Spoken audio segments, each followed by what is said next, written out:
42,000 રૂપિયાના મુદ્દામાલ સહિત કુલ 1,07,000 રૂપિયાના મુદ્દામાલ સાથે ગંજી પત્તાના પાના પૈસાથી 3 પત્તીનો હાર જીતનો જુગાર રમતા 6 ઇસમોને ઝડપી પાડતી Bhavnagar local crime branch Bhavnagar. LCB police સ્ટાફના માણસો ભાવનગર મહુવા ડિવિઝન વિસ્તારમાં પેટ્રોલિંગમાં હતા. તે દરમિયાન બાતમી મળેલ કે નૂતનનગર શાળા નંબર 12થી આગળ જવાના રસ્તે જાહેરમાં ગોળ કુંડારું વળી અમુક માણસો ભેગા થઈ સ્ટ્રીટ લાઇટના અંજવાળે ગંજી પાનાના પત્તા તથા રોકડ રકમ વડે હાર જીતનો 3 પત્તીનો જુગાર રમે છે.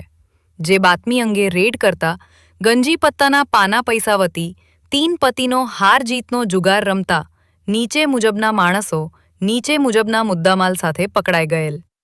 જેથી તેઓ વિરુદ્ધ મહુવા ટાઉન પોલીસ સ્ટેશનમાં જુગાર પ્રતિબંધક ધારાની કલમ હેઠળ ગુન્હો દાખલ કરાવવામાં આવેલ.